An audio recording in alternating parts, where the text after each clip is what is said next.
Hi everyone, welcome to Financial Management. Today we are discussing again cost of irredeemable debt. Irredeemable debt എന്ന് ഉദ്ദേശിക്കുന്നത് ഡെപ്റ്റ് capital ആണ്, അത് irredeemable ആണ്. ഡെപ്റ്റ് capital എന്നുകൊണ്ട് ഇവിടെ ഉദ്ദേശിക്കുന്നത് ഡിബഞ്ചേഴ്സ് ആണ്. അപ്പം ഇറെഡീമബിൾ ആയിട്ടുള്ള ഡിബഞ്ചറിൻ്റെ കോസ്റ്റ് എങ്ങനെയാണ് കാൽക്കുലേറ്റ് ചെയ്യുന്നത് എന്നുള്ളതാണ് നമ്മൾ പഠിച്ചുകൊണ്ടിരിക്കുന്നത്. Previous classൽ we discussed how to calculate cost of irredeemable debt. We studied the equation before tax cost of debt as well as after tax cost of debt. അതിൽ തന്നെ ഒരു പർട്ടിക്കുലർ കണ്ടീഷനാണ് ഇന്ന് പഠിക്കുന്നത്. കോസ്റ്റ് ഓഫ് ഇറെഡീമബിൾ ഡെപ്റ്റ് when there is flotation cost or issue cost. ഒരു financial security, അതായത് ഇവിടെ ഡിബഞ്ചറാണ്. ആ ഡിബഞ്ചർ പൊതുജനത്തിന് വിൽക്കാനായിട്ട് ശ്രമിക്കുമ്പോൾ കമ്പനിക്ക് നേരിടേണ്ടി വരുന്ന എക്സ്പെൻസസിനാണ് ഇഷ്യൂ എക്സ്പെൻസസ് അല്ലെങ്കിൽ ഫ്ലോട്ടേഷൻ എക്സ്പെൻസ് എന്ന് പറയുന്നത്. അപ്പോൾ അങ്ങനെ ഒരു എക്സ്പെൻസ് കൂടി വരുന്ന സമയത്ത് എങ്ങനെയായിരിക്കും അത് കോസ്റ്റ് ഓഫ് ക്യാപിറ്റലിൽ കാൽക്കുലേഷനിൽ നമ്മൾ ശ്രദ്ധിക്കേണ്ടത്. In case of under writing and other issuing cost, such flotation cost should be deducted from the face value to obtain the net proceeds. അപ്പം ഇൻട്രസ്റ്റ് എമൗണ്ടിനെ നെറ്റ് പ്രൊസീഡ് കൊണ്ട് ഡിവൈഡ് ചെയ്താണ് നമ്മൾ കോസ്റ്റ് ഓഫ് ക്യാപിറ്റൽ കണ്ടുപിടിക്കുന്നത്, അല്ലെങ്കിൽ cost of ഡെപ്റ്റ് കണ്ടുപിടിക്കുന്നത്. അപ്പം net proceeds calculate ചെയ്യുന്ന സമയത്താണ് നമ്മൾ ഈ ഫ്ലോട്ടേഷൻ കോസ്റ്റിനെ കുറിച്ചിട്ട് ആലോചിക്കേണ്ടി വരിക. ആ പ്രോബ്ലത്തിൽ ഫ്ലോട്ടേഷൻ കോസ്റ്റ് ഉണ്ടെന്നുണ്ടെങ്കിൽ നെറ്റ് പ്രൊസീഡ്സ് എങ്ങനെയാണ് കാൽക്കുലേറ്റ് ചെയ്യുക എന്നുള്ളതാണ് നെക്സ്റ്റ് നോക്കുന്നത്. നെറ്റ് പ്രൊസീഡ്സ് കാൽക്കുലേറ്റ് ചെയ്യാനായിട്ട് ആദ്യം ശ്രദ്ധിക്കേണ്ടത് ഈ ഡിബഞ്ചർ എങ്ങനെയാണ് ഇഷ്യൂ ചെയ്തിരിക്കുന്നത്. ഇഷ്യൂ ചെയ്യുക എന്ന് പറഞ്ഞാൽ സെല്ല് ചെയ്യുക. 3 രീതിയിലാണ് ഇഷ്യൂ ചെയ്യുന്നത്. അറ്റ് പാർ എന്ന് പറഞ്ഞാൽ ഫേസ് വാല്യൂവിൽ, അതായത് ഡിബഞ്ചറിൽ എന്താണോ പ്രിന്റ് ചെയ്തിരിക്കുന്ന എമൗണ്ട് ആ എമൗണ്ടിന് തന്നെയാണ് വിൽക്കുന്നുണ്ടെങ്കിൽ അപ്പോഴാണ് അറ്റ് പാർ എന്ന് പറയുന്നത്. So when debt is issued at par, net proceeds NB is equal to face value minus flotation cost. അപ്പോൾ 1000 രൂപ ഫേസ് വാല്യൂ ഉള്ള ഒരു ഡിബഞ്ചറാണ് വിട്ടിരിക്കുന്നത്. അവിടെ 10 രൂപ ഫ്ലോട്ടേഷൻ കോസ്റ്റ് ആണെന്നുണ്ടെന്നുണ്ടെങ്കിൽ നെറ്റ് പ്രൊസീഡ് കണ്ടുപിടിക്കാനായിട്ട് 1000 മൈനസ് 10, ദാറ്റ് ഈസ് 990 റുപ്പീസ് ആയിരിക്കും നെറ്റ് പ്രൊസീഡ്സ് വരിക. നെക്സ്റ്റ്, വെൻ ഡെപ്റ്റ് is issued at a premium. പ്രീമിയത്തിൽ ഡിബഞ്ചർ വിൽക്കുന്നതെന്ന് പറഞ്ഞു കഴിഞ്ഞാൽ ഫേസ് വാല്യൂവിനേക്കാളും കൂടിയ വിലയ്ക്കായിരിക്കും വിൽക്കുക. സോ ഫോർ എക്സാമ്പിൾ, ഇപ്പോൾ 100 റുപ്പീസ് ഫേസ് വാല്യൂ 10% പ്രീമിയത്തിലാണ് വിൽക്കുന്നതെന്ന് പറഞ്ഞു കഴിഞ്ഞാൽ കമ്പനിയുടെ കയ്യിൽ കിട്ടുന്നതെന്ന് പറഞ്ഞു കഴിഞ്ഞാൽ ഫേസ് വാല്യൂ ഇട്ട് 100ൻ്റെ കൂടെ അതിൻ്റെ 10% 10 രൂപയും കൂടെ കിട്ടും. അപ്പോൾ 110 റുപ്പീസാണ് കമ്പനിയുടെ കയ്യിലേക്ക് വരുന്നത്. പിന്നെ അവിടെ എന്താണ് ഫ്ലോട്ടേഷൻ കോസ്റ്റ് വരുന്നത്, ആ എമൗണ്ട് മൈനസ് ചെയ്യണം. അതാണ് അടുത്ത കണ്ടീഷൻ പറയുന്നത്.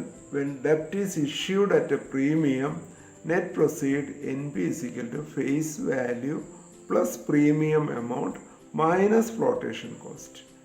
അപ്പം പ്രീമിയം കൂടി ഫേസ് വാല്യൂ ആഡ് ചെയ്തതിന് ശേഷം എക്സ്പെൻസ് ആയിട്ടുള്ള ഫ്ലോട്ടേഷൻ കോസ്റ്റ് മൈനസ് ചെയ്യുക. ഇനി മൂന്നാമത്തെ കണ്ടീഷൻ എന്താണ്, ഡെപ്റ്റ് ഈസ് ഇഷ്യൂഡ് അറ്റ് ഡിസ്കൗണ്ട് എന്ന് പറഞ്ഞു കഴിഞ്ഞാൽ ഫേസ് വാല്യൂന്ന് ഡിസ്കൗണ്ട് കൊടുക്കുന്നു, കുറഞ്ഞ വിലയ്ക്കാണ് വിൽക്കുന്നത്. അപ്പോൾ what will be the net proceeds NB is equal to face value minus discount minus flotation cost. അപ്പോൾ ഫേസ് വാല്യൂന്ന് ഡിസ്കൗണ്ട് എമൗണ്ട് എത്രയാണോ അത് മൈനസ് ചെയ്യുക, അതോടൊപ്പം തന്നെ ഫ്ലോട്ടേഷൻ കോസ്റ്റ് എന്ന് പറയുന്ന എക്സ്പെൻസും സബ്ട്രാക്ട് ചെയ്യുക അല്ലെങ്കിൽ മൈനസ് ചെയ്യുക. ഈ രീതിയിലാണ് നമ്മൾ NB കണ്ടുപിടിക്കുന്നത്.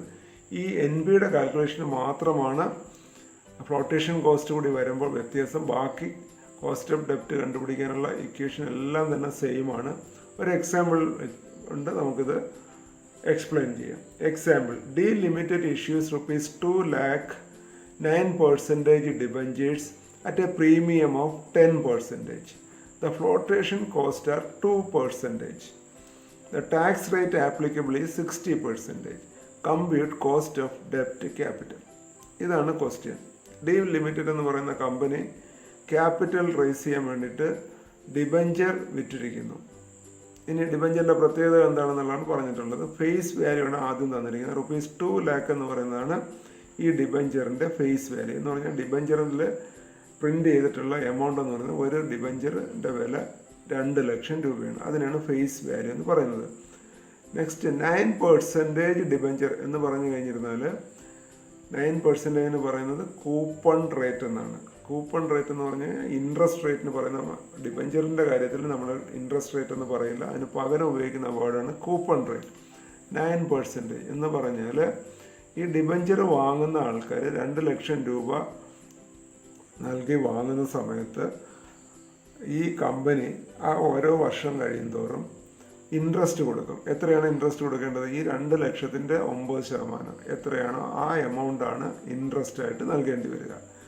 അപ്പോൾ അത് മനസ്സിലാക്കാനാണ് ഇവിടെ ഈ ഇൻട്രസ്റ്റ് റേറ്റ് തന്നിരിക്കുന്നത്. 9% ആണ് ഈ ഡിബഞ്ചറിൻ്റെ interest rate at a premium of 10%. അപ്പോൾ വിറ്റിരിക്കുന്നത് 2 ലക്ഷത്തിനേക്കാളും കൂടിയ വിലയ്ക്കാണ്. അതായത് 2 ലക്ഷത്തിനോടൊപ്പം 10% കൂടിയ വിലയ്ക്കാണ് വിറ്റിരിക്കുന്നത്. എന്ന് പറഞ്ഞാൽ 2,20,000 രൂപയ്ക്കാണ് ഇത് വിറ്റിരിക്കുന്നത്. അതാണ് അറ്റ് എ പ്രീമിയം കൊണ്ട് ഉദ്ദേശിക്കുന്നത്.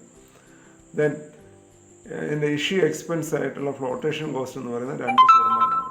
എന്ന് പറഞ്ഞാൽ 2,20,000 ആണ് ഒരു ഷെയർ ഒരു ഡിബഞ്ചർ വിൽക്കുമ്പോൾ കമ്പനിക്ക് കിട്ടുന്നതെങ്കിൽ 2,20,000-ന് 2% ഫ്ലോട്ടേഷൻ കോസ്റ്റായിട്ട് അവർക്ക് ചിലവാകുന്നുണ്ട്. കമ്പനിയുടെ ടാക്സ് റേറ്റ് എന്ന് പറയുന്നത് 60% ആണ്. ഇത്രയും കാര്യങ്ങളാണ് പറഞ്ഞിട്ടുള്ളത്. കാൽക്കുലേറ്റ് ദ കോസ്റ്റ് ഓഫ് ഡെപ്റ്റ് ക്യാപിറ്റൽ. അപ്പോൾ ആദ്യം നമുക്ക് ഇൻട്രസ്റ്റ് എമൗണ്ട് ആയി കണ്ടുപിടിക്കണം. ഇൻട്രസ്റ്റ് എമൗണ്ട് കാൽക്കുലേറ്റ് ചെയ്യാനുള്ള ഇക്വേഷൻ എന്ന് പറയുന്നത് face value into coupon rate. Face value 2 lakh എന്ന് പറഞ്ഞിട്ടുണ്ട്. Coupon rate 9%, that is 9/100. അത് കൊണ്ട് മൾട്ടിപ്ലൈ ചെയ്യുമ്പോൾ നമുക്ക് കിട്ടും 18,000. So I is 18,000. NB, ഇവിടെ NB കണ്ടുപിടിക്കാനുള്ള ഇക്വേഷൻ എന്ന് പറയുന്നത് പ്രീമിയത്തിൻ്റെ ഇക്വേഷനാണ് ഉപയോഗിക്കേണ്ടത്. അതായത് face value plus premium minus flotation cost. Face value 2 lakh ആണ്, പ്രീമിയം 10% ആണ്. അപ്പോൾ എന്താ ചെയ്യേണ്ടത്? 2 lakh ഇൻറ്റു 10/100. അതാണ് 10% ഓഫ് ഫേസ് വാല്യൂ കണ്ടുപിടിക്കാനായിട്ട് എഴുതിയിരിക്കുന്നത്. ദെൻ ഫ്ലോട്ടേഷൻ കോസ്റ്റ് എന്ന് പറയുന്നത് ഈ 2 lakh പ്ലസ് 10% ഓഫ് 2 lakh. അതാണ് ഇവിടെ കേളി ബ്രേസസിനുള്ളിൽ കൊടുത്തിരിക്കുന്നത്. അതിൻ്റെ 2%, that is 2/100.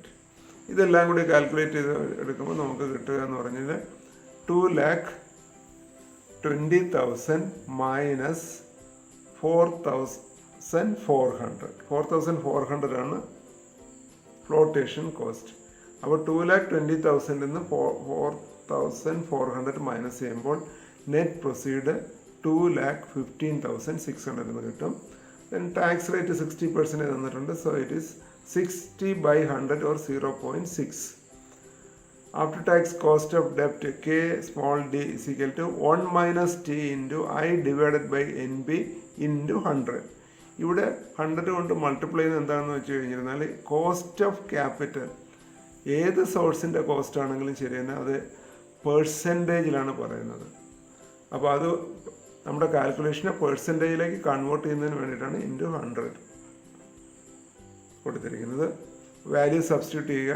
1 minus 0.6 into I എന്ന് പറയുന്നത് 18,000 ഡിവൈഡഡ് ബൈ NB എന്ന് പറയുന്നത് 1,15,600 ഇൻറ്റു 100 കാൽക്കുലേറ്റ് ചെയ്യുക.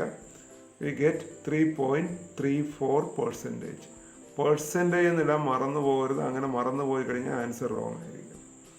വെറുതെ 3.34 എന്ന് മാത്രം എഴുതാതിരിക്കും. You please write 3.34%. So cost of debt in this case is 3.34%. Okay, so you practice it by writing. എഴുതി തന്നെ പഠിക്കണം, അല്ലാതെ വെറുതെ ഇരുന്ന് കഴിഞ്ഞിരുന്നാലും മാർക്ക് കിട്ടാൻ പോകുന്നില്ല, ആൻസർ തെറ്റും. Because you are not doing properly in the cues. Okay, study well and understand it properly. Let us conclude today. Thank you.